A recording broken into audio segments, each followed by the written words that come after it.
Estamos presentados por el maravilloso Teatro Nescafé de las Artes. Sí, claro, porque te imaginas un capítulo de La Oficina del Happening con Ja dirigido por Pedro Almodóvar. Eso es Secreto de Oficina, la nueva comedia musical de los contadores, auditores y cultura capital, que estará en Teatro Nescafé de las Artes del 31 de julio al 23 de agosto. Junto a Gabriel Ursúa, Antonia Santamaría, Gabriel Cañas y un gran elenco de banda en vivo, te vas a divertir y cantar tus canciones españolas favoritas con un grupo de oficinistas dispuestos a todo en un musical teatral lleno de romances, engaños y poder. Inspirado también en series como The Office y Betty la Fea. Ven a flipar en colores con Secreto de Oficina. Las entradas están a la venta en ticketmaster.cl y sin recargo en boleterías del teatro con un 20% de descuento para socios de la comunidad de las artes.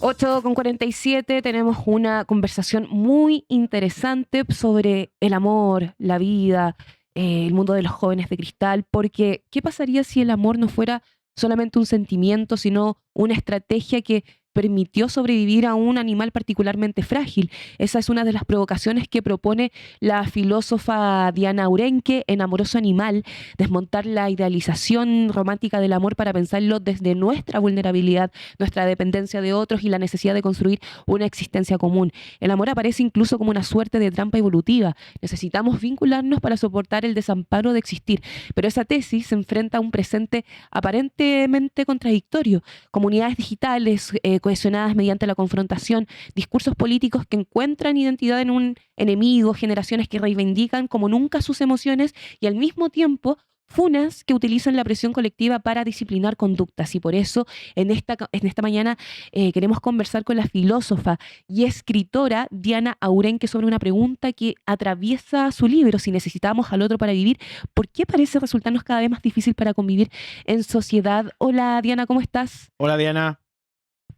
Hola, muchas gracias por la invitación, qué gusto conversar con ustedes. Sí, estamos pensando, ahí pasan tantas cosas. Bueno, tu libro es muy bonito y muy interesante, me encantó. Lo estuvimos leyendo acá también en el equipo. Y quiero ir al libro. Pero antes, hoy día, va a haber una manifestación, un pañuelazo nacional, con respecto al tema de Escucha su corazón.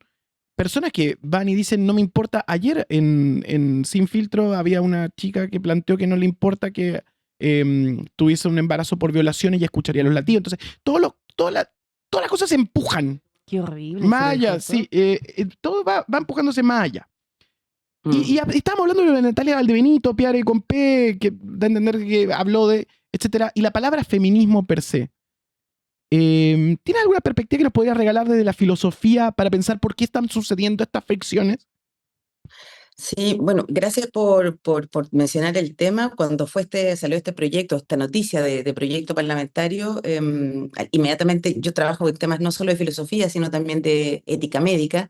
Y por cierto, aborto, razones por las cuales se puede permitir la interrupción del embarazo con o sin expresión de causa, son temas que me importan mucho. Y cuando me enteré de ese proyecto, por supuesto, como mucha gente más, tratamos de escribir columnas. A veces uno se pregunta si las columnas funcionan o no, pero por cierto que la gente esté en la calle sí. Y realmente es una cosa espantosa, ¿no? Que de una u otra forma venga a tratar de imponerse un cuarto criterio súper solapado, que involucra a los médicos, que involucra realmente un retroceso abierto a lo difícil que fue permitir tres causales muy puntuales y muy dramáticas, ¿no? Que aquí no hay aborto libre, sabemos. Es muy dramático porque, como lo que alcancé también a escuchar de lo que estaban conversando antes, en el fondo va en la línea de estos retrocesos que no son solamente nacionales, sino más bien planetarios respecto de quién puede decidir sobre los cuerpos, sobre la natalidad. Y yo creo que eso probablemente tiene que ver, bueno, hay muchas razones por las cuales uno ve estas tendencias contradictorias que vivimos. Por un lado, progresismo, las mujeres cada vez más conscientes de sus derechos y más liberales, por un lado, pero por otro lado también grupos de hombres jóvenes también cada vez más conservadores, que no se hallan, que todavía no saben muy bien cuál es su lugar ante estas nuevas mujeres emancipadas, por así decir, ¿no? Entonces creo que es una situación difícil. Yo creo que el feminismo tiene cosas interesantes que decir, pero como todos los ismos, esto lo voy a decir ya muy quizás heideggerianamente, todo lo que significa un ismo, comunismo, humanismo, cristianismo, significa pertenecer a un grupo en el cual otros quedan excluidos. Es así. Uno puede defender por qué tiene sentido y por qué es importante, pero todos los ismos son como visiones digamos, planteamientos que se distinguen en eso del nosotros otros. Por eso yo también siempre he sido un poquito crítica con ello y creo que si bien uno puede decir que hay ciertos feminismos que han sido sin duda fundamentales para alcanzar mejoras en derechos, en una serie de cosas, también ha sido complejo y también ha traído dificultades para todo lo que no encaja en lo que podría estar en este terreno. Entonces, creo que es delicado, creo que hay que tener cuidado cómo uno defiende ciertos derechos. No creo que el derecho de una mujer para interrumpir el embarazo se tenga que fundar en el feminismo, se funda más bien en una cosa como ética médica plural y contemporánea. Creo que no es necesario complicar los argumentos diciendo las mujeres abortamos cuando queremos, porque no es así casi nunca. En ninguna legislación, digamos, es así. Creo que en Francia, ahora que se cambió, se puso el aborto como derecho constitucional, tienes una especie como de legitimación, pero es el único país que tiene algo así. Por lo general, tú permites, comprendes que es un conflicto, pero no es esto como de las feministas hacemos lo que queremos con el cuerpo, si queremos abortar. O sea, creo que eso solo viene a complicar en vez de ayudar a veces a los derechos fundamentales de las mujeres sobre nuestros cuerpos. Está muy Nico, interesante. perdón, pero me metiste en un tema que No, me no, me encanta. encanta. Así que, Voy a perdón decir, si me alargué. voy a decir algo. Que tengamos más de 2.500 personas a las 8:50 de la mañana pensando filosofía, me encanta. Eso es lo que queremos hacer. Maravilloso. Y por lo mismo te voy a hacer una pregunta que tiene que ver con tu libro. En el libro planteas que el amor es una trampa filosófica. Porque somos animales frágiles que necesitan de otros para sobrevivir y para poder soportar el peso de la propia existencia. Entonces, ¿cómo llegamos entonces a estas sociedades donde la confrontación, la humillación, o incluso la crueldad, a propósito de los escándalos de la última semana, se convierten en mecanismos para construir comunidad? Porque el anverso del amor también genera eso. Sí, mira, gran pregunta. Yo creo que por eso también es que trato, o este libro me era tan importante. O sea, en tiempos donde parece que el amor está, es todo lo contrario de lo que estoy diciendo, ¿no? Parece como que el amor está en extinción, en peligro, vemos cada vez más jóvenes, y no solo jóvenes, personas que deciden no vincularse afectivamente o sexo afectivamente con otras. A nivel político, vemos también cómo o sea, hay mucha emocionalidad en la política, yo creo que está más claro que nunca, pero no son emociones afirmativas, sino más bien emociones como negativas, miedo, como dices tú, rabia, resentimiento, eh, así dicho entre paréntesis, Kast ganó por una emoción particular que se llama miedo, ¿no? Y por eso la promesa de seguridad y la gran estafa en relación a esa promesa, ¿no? Pero como dices tú, dices, bueno, pero ¿por qué vamos en ese lado? Y yo propongo que no, que en realidad lo que nos permitió evolucionar como Homo sapiens, lo que nos permitió realmente sobrevivir no la tragedia solamente en sentido filosófico, de la falta de sentido claro, sino a esta fragilidad corporal que somos, ¿no? A ser una especie en la cual a través de la reproducción, o sea, la reproducción nos cuesta tanto, ¿no? O sea, es curioso, ¿no? Somos una especie que realmente parece que no estaba hecha para reproducirse, ¿no? Las mujeres morían en el parto, los niños no sobrevivían, necesitamos muchos cuidados. Entonces, lo que quiero decir es que en este origen, digamos, de la especie, del Homo sapiens, en sus primeras comunidades, que ahí yo creo que empieza el origen prepolítico, político, cuando empieza a organizar en comunidades, precisamente eso funciona porque en vez de competir, pelear, lo que ocurrió fue mamíferos que se acercaron, mamíferos que se empezaron a cuidar, extraños que adoptaron a críos, a bebés que estaban por ahí probablemente sin madres, porque las madres, insisto, morían en los partos, donde empieza a ocurrir este cuidarnos entre todos, ¿no? Eso yo creo que fue el origen. Y uno puede decir, bueno, si es verdad esta hipótesis, ¿no? Que concuerda con varias ideas como de la teoría más evolutiva, de que sobrevivimos porque cooperamos más que por otra cosa. Uno dice, bueno, pero ¿qué pasó desde esos Homo sapiens cooperadores con hoy, ¿no? Que tenemos guerras por donde podemos y más bien parece que la competencia y la lucha es lo que nos caracteriza. Y yo ahí creo que lo que pasó probablemente es y aquí en mi disciplina tengo que ser muy crítica, una sobreidealización de la razón, una desvalorización del cuerpo, de darse cuenta que es desde el cuerpo que aparece la nobleza, de una otra forma, ¿no? Desde este rozarse, verse, olerse, o sea, realmente no es la moralidad o el amor algo que venga desde algo ajeno al cuerpo, sino más bien desde el cuerpo. Y creo que ese olvido, incluso ese desprecio, ¿no? A lo corporal, hizo que nos imagináramos seres racionales que nos ponemos reglas, las cumplimos y todo funciona. Bueno, el transhumanismo plantea una idea postcorporal y parece ser el camino a donde la evolución nos empuja con todo lo que estamos mirando hoy en día. Entonces es de alguna manera olvidarnos del cuerpo para conducirnos a nuevos mundos como forma evolutiva en relación a lo que somos defectuosos y amorosos. Claro. Mira, o sea, el transhumanismo, bueno, tiene distintas formas de presentarse, ¿no? Hay algunas que son, abiertamente dicen, bueno, como el cuerpo del humano es una zona de verdad compleja, un terreno en disputa, lo mejor es tratemos de sacarnos esta biología que en el fondo lo único que hace es ser un obstáculo, ¿no? O sea, esto de que morimos, enfermamos, quizás que no podemos recordar. Entonces el transhumanismo tiene esta idea de que a través de ortopedias tecnológicas podemos quizás salir de esta prisión, un poco de este problema que es la biología. Por eso también vivir más tiempo, etcétera. Sin embargo, yo creo que, ¿cómo decirlo? Yo creo que ya somos todo el tiempo, por así decir, medios transhumanistas. Es decir, sí, estamos atrapados en una especie como de cuerpo, pero permanentemente tenemos un montón de ortopedias, ¿no? O sea, técnica, por todos lados estamos, ya somos híbridos, ¿no? Diana, Pero sí me preocupa un poco cuando uno dice, reemplacemos el cuerpo completamente, ¿no? Diana, disculpa. ¿Mm? Sí. Diana, quizás esta semana no pudiste verlo, pero en Chile esta semana hubo una polémica en torno a la cofradía, streaming vinculado al mundo libertario, donde dichos violentos terminaron provocando un fuerte rechazo público, pero también un fortalecimiento de su propia comunidad. ¿Tú crees que nuestra necesidad del otro puede satisfacerse igualmente construyendo un nosotros basado en rechazar un ellos? O sea, no, me perdí ahí un poco, que escuché algo de la cofradía, pero como me caen muy mal, no entré en eso, Sí, no sé sí. muy bien qué Sí, pasa. O sea, sí, lo que pasó con la cofradía más bien es que lanzaron comentarios en tono humorístico contra niños neurodivergentes que no tienen quizás la capacidad de hablar algunos. ok.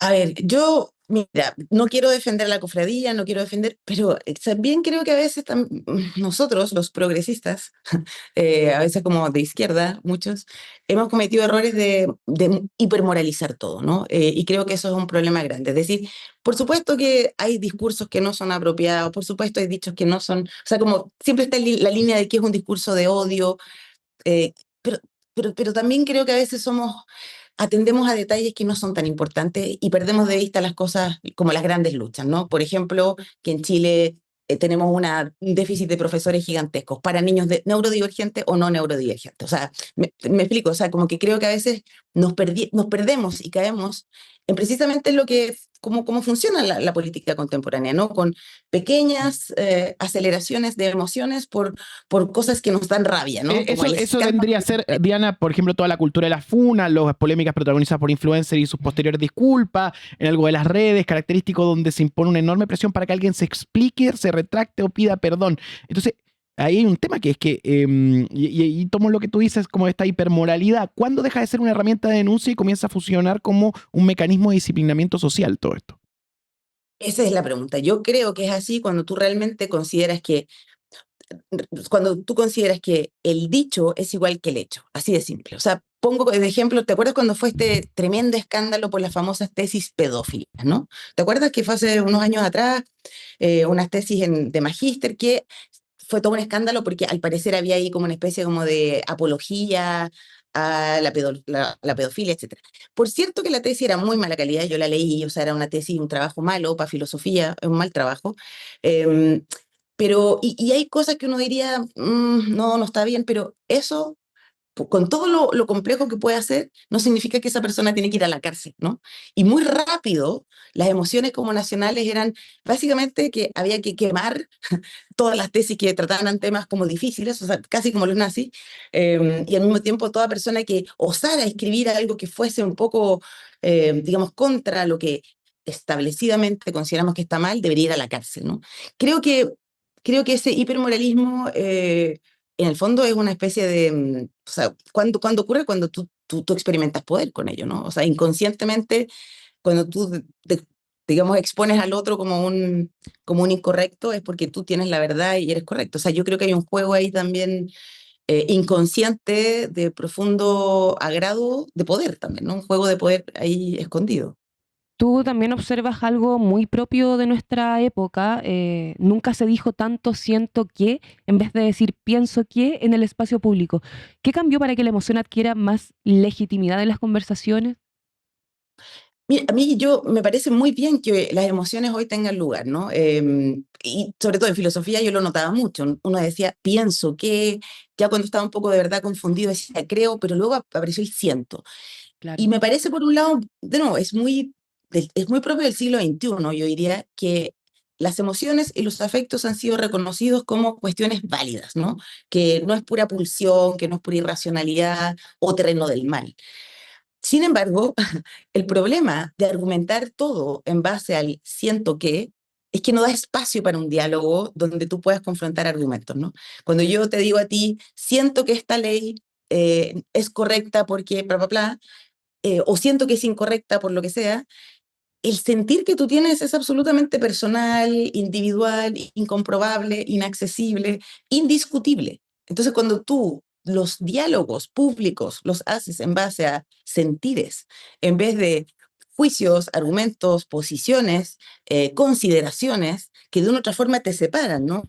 Es bien difícil em, realmente generar conversaciones que puedan salir más allá de uno mismo y que puedan, o sea, la gracia de una conversación siempre es juntemos, veamos opciones y tratemos de avanzar a una tercera opción, ¿no? A un resumen, a una mejor, a una versión más moderada, a una versión ampliada, no sé, pero no lo mismo.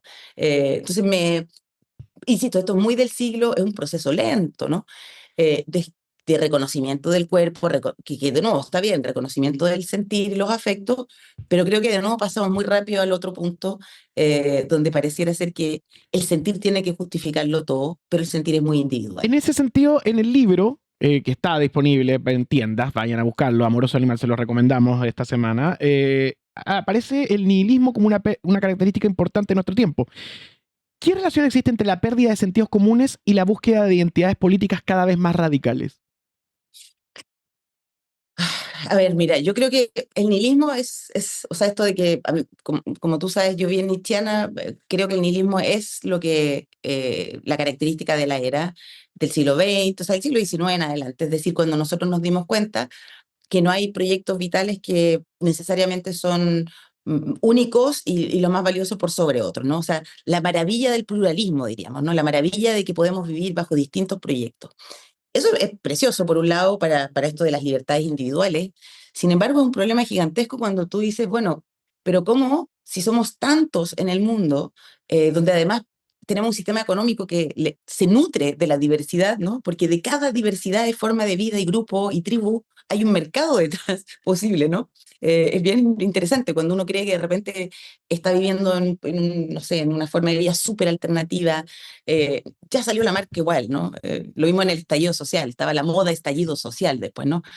En fin, es súper difícil darse cuenta de qué de estas formas y pluralidades y posibilidades de forma de vida puede también ser, o sea, tener algo así como una validez más duradera y formar finalmente comunidad. O sea, a mí todavía estoy pensando en la pregunta que me plantearon antes, que era como de, bueno, ¿qué puede hacer el amor? Porque yo creo que el amor sí puede ser el pegamento que nos permite de una otra manera generar comunidades más, o sea, comunidades un poco más afiatadas, sin ser ideologizadas, porque ese es el punto. O sea, tú puedes construir comunidad si crees en el mismo Dios, si te viste, no, comunidades en torno a tótems o símbolos comunes.